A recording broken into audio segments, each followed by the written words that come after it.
Leave It to Beaver. Sí, no puede decir que no delante de ellos. Le hará parecer una rata. Yo no. Siempre supe que era falso. Leave It to Beaver fue uno de los programas más populares y controvertidos de la época. 90s. Con muchos niños actores, incluyendo a Stanley Fafara como el travieso amigo de Beaver, Whitey. El reparto se enfrentó a importantes retos después de que las cámaras dejaran de rodar. La vida de Fafara dio un giro especialmente trágico, marcada por la lucha contra la drogadicción, inestabilidad financiera y relaciones turbulentas. Falleció a los 53 años, incapaces de permitirse una lápida. Hoy, exploramos los factores que condujeron a su trágico final y descubrimos otras verdades estremecedoras sobre Leave It to Beaver. Acompáñenos mientras profundizamos en estos reveladores detalles. Resumen de la serie de televisión. Antes de entrar en detalles, recordemos lo interesante. Programa de televisión de los 90, Leave It to Beaver. Es una comedia de situación estadounidense sobre un chico de los suburbios, su familia y amigos. La serie se centra en el joven Theodore Beaver Cleaver, interpretado por Jerry Mathers, y sus aventuras mientras intenta comprender y enfrentarse al mundo que le rodea, que a menudo parece confuso e ilógico. El apodo de Beaver le viene supuestamente de su hermano mayor Wally, interpretado por Tony Dow, pronunciando mal Theodore como Tweedor cuando eran jóvenes. Sin embargo, Jerry Mathers ha mencionado que el escritor de la serie, Joe Connolly, bautizó al personaje con el nombre de un compañero de la Segunda Guerra Mundial llamado El Castor. Esto hizo que el apellido de la familia fuera Cleaver. Entre los amigos de Beaver está Larry Mondello, interpretado por Rusty Stevens, que es conocido por comer siempre manzanas en las primeras estaciones. Y más tarde, Gilbert Bates, interpretado por Stephen Talbot. Otro personaje recurrente es el viejo bombero, Gus, interpretado por Burt Mustin. Los profesores de Beaver, que son amables pero firmes, son la señorita Canfield, interpretada por Diane Brewster, la señorita Landers, interpretada por Sue Randall, y el director de la escuela, SRA, Rayburn, interpretado por Doris Packer. En sus primeros años escolares, Beaver chocaba a menudo con su compañera de clase Judy Hensler, interpretada por Jerry Whale.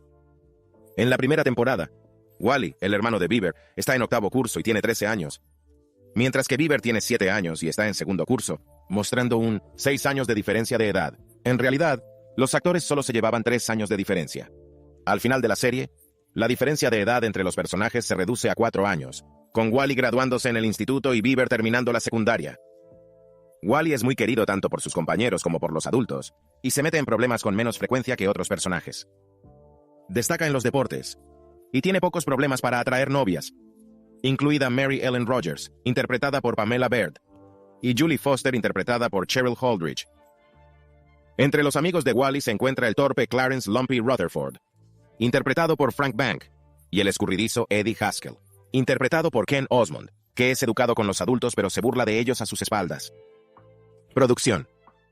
Leave It to Beaver fue producida por Gamalco Productions de 1957 a 1961, y luego por Cairo Productions de 1961 a 1963. Review Studios se encargó de la distribución. Aunque nunca se situó entre los 30 primeros puestos de audiencia de Nielsen durante sus 6 temporadas, el programa ganó popularidad gracias a las reposiciones. En 1997 se intentó una adaptación cinematográfica, pero no tuvo éxito. La serie se centra en Theodore Beaver Cleaver, interpretado por Jerry Mathers, y sus aventuras en un mundo que a menudo parece confuso. La familia Cleaver vivía en Mayfield, donde Beaver asistió a Grant Ave Grammar School y Wally fue a Mayfield High School después de graduarse en Grant Avenue en la primera temporada. Leave It to Beaver fue innovadora por describir los acontecimientos desde la perspectiva de un niño, influyendo en series posteriores como The Wonder Years y Malcolm in the Middle. También fue la primera vez que la televisión mostraba una cisterna de váter en un episodio titulado Capitán Jack. Inicialmente llamado It's a Small World, el programa cambió de nombre antes de decidirse por Leave It to Beaver. Paul Sullivan, originalmente elegido como Wally, fue sustituido por Tony Dow tras un estirón después del piloto. A pesar de la baja audiencia de su primera temporada, ABC salvó la serie de la cancelación, manteniéndola en antena 5 temporadas más. El episodio, En la sopa, fue el más caro de producir, que cuesta unos $5,000. Jerry Mathers pasó a la historia como el primer actor infantil en recibir una parte de los ingresos por merchandising, sentando un precedente para futuros intérpretes infantiles. Antes de jugar Beaver, Mathers apareció sin acreditar en un episodio de I Love Lucy. Beverly Cleary escribió 3 novelas basadas en la serie, pero el proceso le pareció aburrido. Los fans a menudo preferían sus libros a la serie de televisión debido a la omisión de las divagaciones filosóficas de Dear Old Dad. La familia Cleaver tuvo que mudarse de casa en la serie debido a los cambios de estudio, con la fachada original de su casa trasladada a una nueva ubicación. Esta casa apareció más tarde en otros programas como Marcus Welby, MD y Mujeres Desesperadas. Mantener un tono cómico equilibrado. Se eliminaron de los guiones las líneas demasiado graciosas. Barbara Billingsley llevaba perlas para disimular una hendidura en el cuello y zapatos de tacón para adaptarse a los estirones del niño. Leave It to Beaver fue uno de los primeros programas de televisión en terminar con un final de serie planificado, impulsado por el deseo de Mather de volver al instituto. El episodio de despedida, Álbum de Recortes Familiares, reveló a los espectadores el origen del apodo de Beaver. Una mirada retrospectiva a la icónica sitcom y a sus protagonistas. Leave It to Beaver, recordada como una de las comedias seminales de los primeros tiempos de la televisión, tuvo un enorme impacto en la cultura popular. Más de 65 años después, se preguntan a menudo los aficionados, ¿quién sigue vivo de Leave It to Beaver? La serie narraba la vida adolescente de su protagonista, Beaver, y contó con muchos niños actores.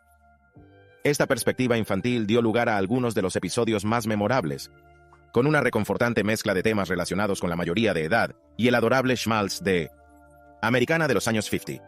A pesar de que algunos chistes envejecen mal, la serie familiar ofrecía la evasión televisiva que muchos espectadores buscaban. Aunque el reparto era conocido sobre todo por Leave It to Beaver, algunos miembros siguieron actuando mucho después de que terminara el espectáculo. Jerry Mathers, que interpretó a Beaver, tuvo notables interacciones con cineastas como Alfred Hitchcock. Antes de su papel en Leave It to Beaver, Mathers apareció en la película de Hitchcock de 1955, El problema con Harry. Sus interacciones en el plató estuvieron marcadas por el respeto mutuo, con Hitchcock dirigiéndose a Mathers como Sr. Durante la Guerra de Vietnam, Mathers fue erróneamente reportado como muerto en acción. Se unió a los E, Reserva del Ejército del Aire en 1966, pero nunca sirvió en el extranjero. Informes falsos en 1968 afirmaban que había muerto en Vietnam, destacando el impacto de la desinformación en tiempos de guerra. Por otro lado, Hugh Beaumont, conocido por su papel de Ward Cleaver, fue un ministro ordenado en la vida real. Antes de unirse al espectáculo, Beaumont trabajó como modelo para llegar a fin de mes, y más tarde se dedicó a la interpretación, convirtiéndose en la querida figura paterna de Leave It to Beaver.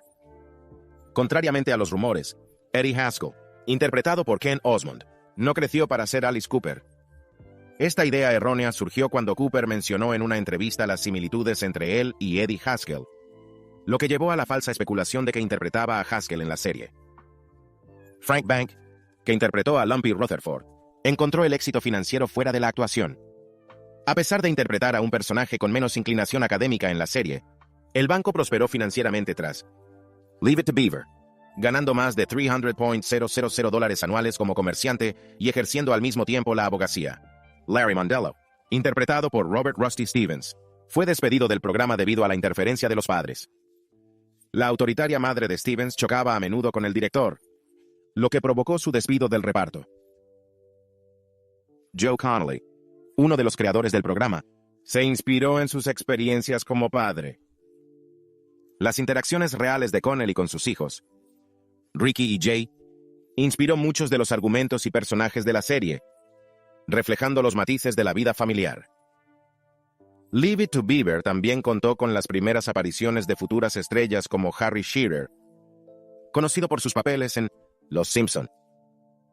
Shearer, y luego 14, interpretó a Frankie en un episodio antes de alcanzar la fama por su trabajo de voz en Los Simpson. Jerry Mathers siguió una carrera como cantante después de Leave It to Beaver. A pesar del éxito limitado, Mathers lanzó canciones e incluso formó una banda, Castor y los Tramperos. Después de que el programa terminara en 1963, ahora vamos a sumergirnos en la historia de Stanley Fafara, desde sus primeros años de vida hasta su muerte en Gravestone Crisis. Primeros años de Stanley. La trayectoria de Stanley Fafara en el mundo del espectáculo comenzó en 1949 en San Francisco, California. A diferencia de muchos otros del sector, sus padres no estaban involucrados en el mundo del espectáculo. Sin embargo, su madre albergaba sueños de fama para sus hijos. Cuando el hermano mayor de Stanley, Lucas Tiger Fafara, mostró un talento precoz para la interpretación a los 7 años, aprovechó la oportunidad. Tiger empezó con papeles menores en anuncios y programas de televisión, sentando las bases para la incursión de la familia en el candelero. Su gran oportunidad llegó en 1957, cuando Stanley, a los 8 años, acompañó a Tiger a una audición para una nueva serie de televisión titulada Leave It to Beaver. Mientras Tiger aspiraba a un papel como uno de los amigos de Beaver, fue el encanto natural de Stanley lo que llamó la atención del director. A pesar de su comportamiento tranquilo, el talento innato de Stanley le valió el papel de Hubert Whitey Whitney, uno de los entrañables compañeros de Beaver. Esto marcó el inicio de sus carreras como actores, impulsados principalmente por las aspiraciones de estrellato de su madre. Creciendo en los suburbios de Los Ángeles, navegaba entre el entorno estructurado de la escuela y el caótico pero estimulante mundo de los platós de Hollywood. Rodeado de profesionales adultos y compañeros actores infantiles como Jerry Mathers, que interpretó a Beaver, Stanley maduró rápidamente. Equilibrar sus responsabilidades académicas con las exigencias de su floreciente carrera como actor. Durante casi 6 años, Stanley retrató a Whitey, el adorable bromista. Leave It to Beaver se hizo querer por el público de todo el país con su encanto y habilidad. Fuera de la pantalla, asistió a escuelas públicas cerca de su casa, pero las normas convencionales de la infancia de los años 50 a menudo quedaba relegada a un segundo plano en medio del torbellino de la producción televisiva y cinematográfica. A pesar de los retos, Stanley compaginaba sin esfuerzo su doble papel de estudiante y actor en ciernes. Sin embargo, la transición de la estrella infantil a la adolescencia trajo consigo su propio conjunto de pruebas. Su trayectoria se ensombreció al enfrentarse a sus demonios personales, incluida la adicción al alcohol y las drogas. A pesar de los intentos de rehabilitación, sus luchas persistieron, que conducen a encuentros con la ley y periodos de encarcelamiento. En 1972, siguiendo el consejo de sus padres, Stanley se refugió con su hermana en Jamaica, donde experimentó con la pintura. Todavía, su batalla contra la adicción persistió, lo que provocó su regreso a Los Ángeles, donde se casó brevemente e intentó varios trabajos antes de sucumbir una vez más al atractivo de los estupefacientes. En la década de 1980, Stanley se vio envuelto en un ciclo delictivo, culminando con múltiples detenciones por robos en farmacias. Su espiral descendente alcanzó un nuevo mínimo cuando fue condenado a 1 año de cárcel por su 8ª condena por robo.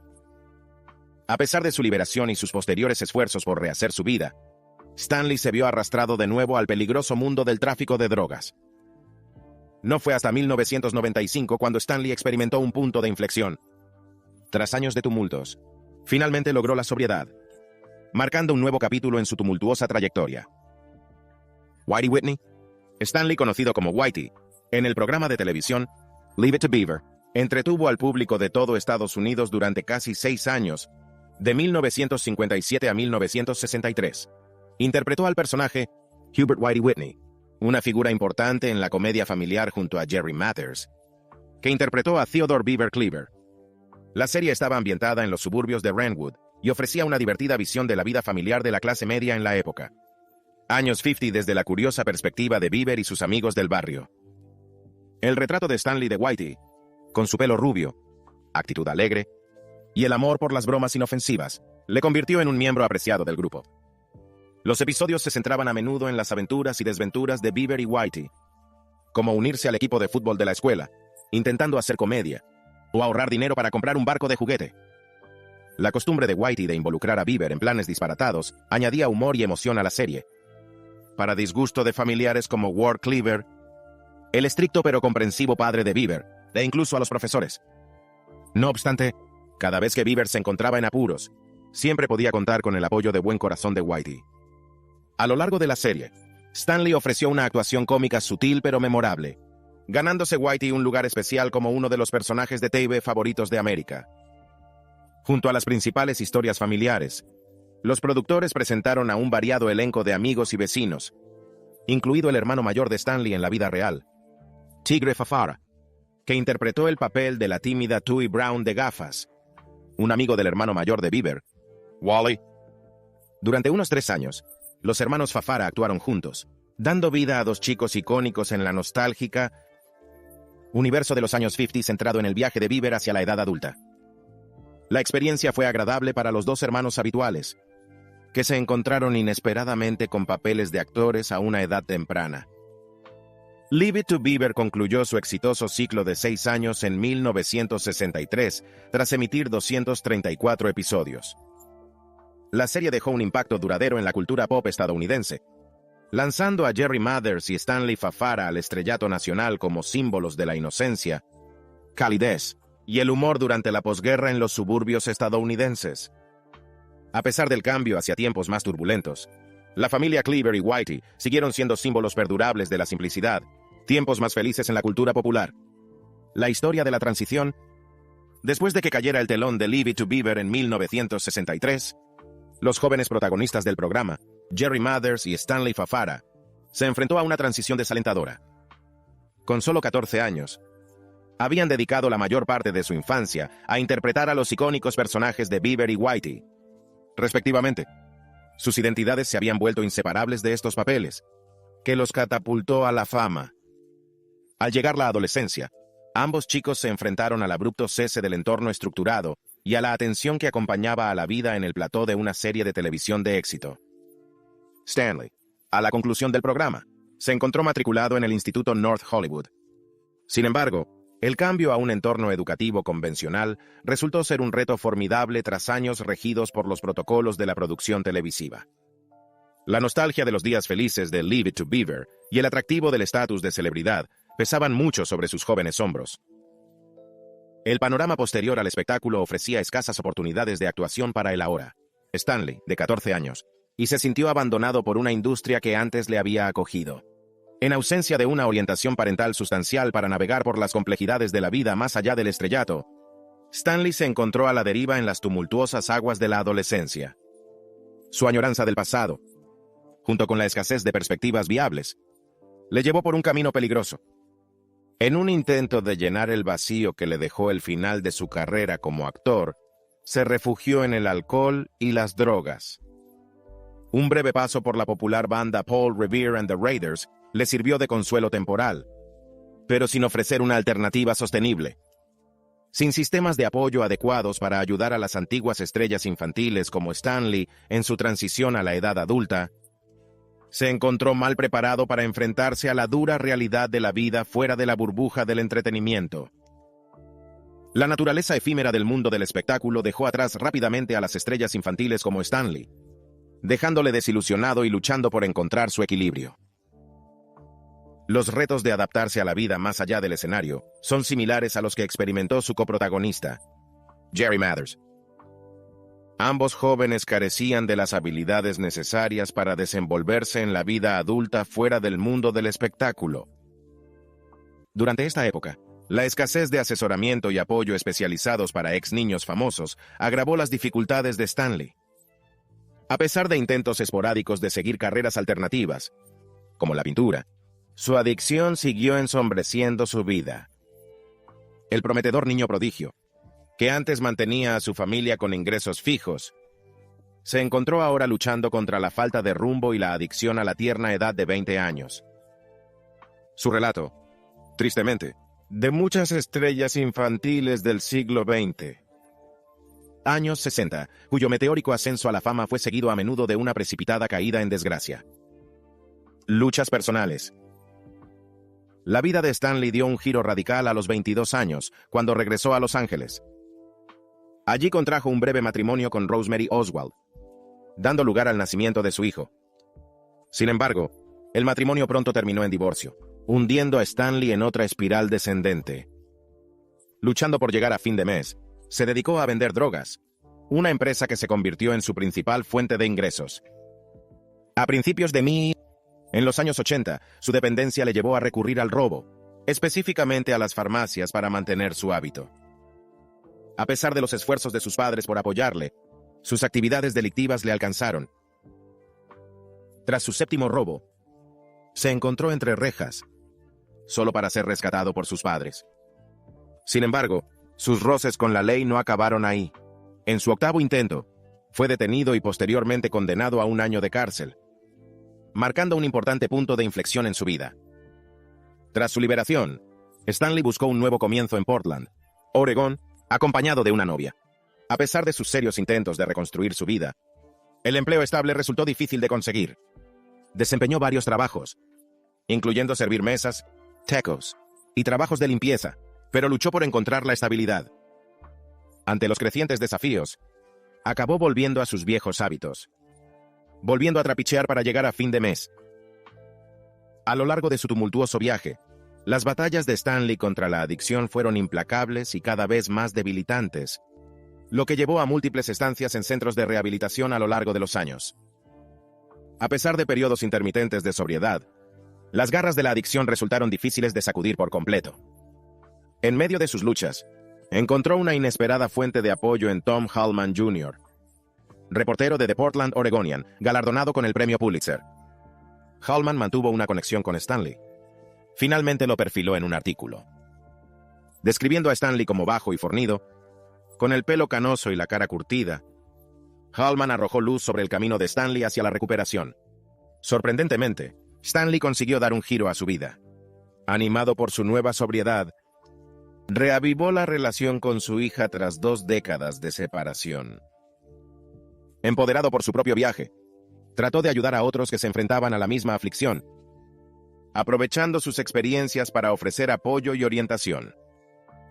Además de su nuevo propósito, Stanley también tuvo éxito en el mundo empresarial. Aventurarse en el diseño web, lanzó un negocio prometedor, ofreciendo un rayo de esperanza en medio de su turbulento pasado. Muerte. En entrevistas posteriores con periodistas, Stanley explicó que su vida dio un vuelco porque no estaba preparado para la vida después de ser famoso. No recibió mucha ayuda del estudio cuando creció, y no pudo deshacerse de sus primeros malos hábitos. Dice que conseguir el gran papel de Whitey cuando tenía 8 años le pareció bien en aquel momento, pero en realidad le dificultó las cosas más tarde, aunque tuvo una infancia agradable gracias a ello. Tristemente, muchos chicos famosos como él en aquella época tenían problemas similares porque no contaban con los sistemas de apoyo que existen hoy en día. Su paso de ser famoso a ser desconocido sorprendió y entristeció a quienes le recordaban de ver la televisión estadounidense.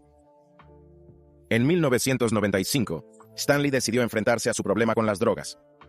Fue a un centro de rehabilitación de Portland llamado Central City Concern y dejó de consumir por primera vez en mucho tiempo. Durante este tiempo, también retomó el contacto con su hija Tanya y su bebé, lo que le hizo sentir que podía tener una vida mejor. Pero luego resultó que Stanley enfermó de hepatitis C y se fue debilitando con el tiempo. Al final, vivía tranquilamente en un apartamento barato en el centro de Portland, dependiendo del dinero del gobierno porque no podía trabajar. Aunque solía ganar mucho dinero actuando, al final, apenas tenía lo suficiente para salir adelante, $475 al mes. La mayoría de la gente se había olvidado de él, y solo era un anciano llamado Stanley. El 20 de septiembre, 2003, Stanley murió durante una operación de hernia. Tristemente, no tenía suficiente dinero para una lápida adecuada después de su muerte, mostrando lo dura que había sido su vida. En su funeral en St. Iglesia de Isabel de Hungría en Portland, la gente pasaba un plato para recaudar dinero para pagar la incineración, que costó $226, para que Stanley pudiera tener una despedida respetuosa. Durante 13 años, la tumba de Stanley no tenía lápida en el pequeño cementerio de pioneros de Redland, así que nadie conocía a una persona famosa Los años 50 fueron enterrados allí, pero en 2016, el padre Jim Kolb ayudó a organizar una lápida para él, que finalmente marcó su tumba y se aseguró de que la gente lo recordara. Cuando la gente fue al cementerio de Redland en 2016, casi nadie se acordaba. Leave It to Beaver. Y nadie recordaba a Whitey o al chico que lo interpretaba en TV. La historia de Stanley muestra cómo ser famoso puede desvanecerse y lo duro que es para las antiguas estrellas infantiles cuando se hacen mayores. Reflexión sobre Leave It to Beaver y su legado perdurable. En 1983, se emitió la película de televisión Still the Beaver, reuniendo a la mayoría del reparto original, excepto Beaumont, que había fallecido el año anterior. A pesar de la ausencia de Ward Cleaver, la película incorporó numerosos flashbacks de la serie original. Seguía a un castor adulto que se enfrentaba al divorcio y a la paternidad en solitario, navegando por el legado de la paternidad de su padre mientras lidia con la posible venta de la casa de su infancia por parte de su madre viuda. A medida que se desarrolla la trama, June Cleaver resulta elegida para el ayuntamiento de Mayfield. La buena acogida de la película preparó el terreno para una nueva serie llamada El nuevo Leave It to Beaver, a medida para la televisión por cable. Toma, Beaver y Lumpy Rutherford se hacen cargo del antiguo negocio de Ward, mientras Wally se embarca en una carrera como abogado y se prepara para la paternidad. June vende la antigua casa familiar a Beaver, pero sigue viviendo con él como abuela devota de sus 2 hijos. Mientras tanto, Eddie Haskell dirige su propia empresa contratista y cría a un hijo llamado Freddy, que refleja la doble personalidad de su padre. Leave It to Beaver puede parecer anticuado a primera vista. Sin embargo, sirve de espejo a una paradoja social en la que los personajes públicos abrazan la libertad, mientras que las vidas privadas se adhieren a las normas conservadoras. Esta dualidad puede explicar por qué los espectáculos contemporáneos con un nivel superficial de nerviosismo a menudo sustituyen al atractivo más tradicional de Leave It to Beaver. No obstante, a pesar de sus críticos, el retrato que hace de la vida en los suburbios toca la fibra sensible de muchos. Captar aspectos genuinos de la realidad con sencillez y enfoque, que la distingue de sus contemporáneas. La dinámica entre Ward y June, aunque aparentemente convencional, revela capas de complejidad, desafiando los estereotipos imperantes en su época. Retratos auténticos de las luchas de la infancia, especialmente a través de la navegación de Wally por dilemas morales propios de un eticista de la era Eisenhower, resuenan en los espectadores, mientras Ward y June pueden parecer reservados. Chispas sutiles en su relación añaden profundidad, demostrando una asociación duradera marcada por el amor y el apoyo. A diferencia de las comedias de situación que dan prioridad a los acontecimientos dramáticos, Leave It to Beaver reconoce la lucha constante de los niños con diversos conflictos, haciendo que sus luchas sean igualmente genuinas y reflejen la vida real. Los momentos memorables se encuentran a menudo en fugaces intercambios de diálogo y gestos sutiles, como los sinceros pero cómicos planes de Wally o las nostálgicas reflexiones de Ward sobre tiempos más sencillos. En su enfoque centrado, Leave It to Beaver ofrece un retrato intemporal de la dinámica familiar, donde los momentos genuinos pesan más que los chistes y la autenticidad reina suprema, lo que garantiza su atractivo a lo largo de generaciones. Esperamos que le haya gustado este vídeo. Siga atento para saber más.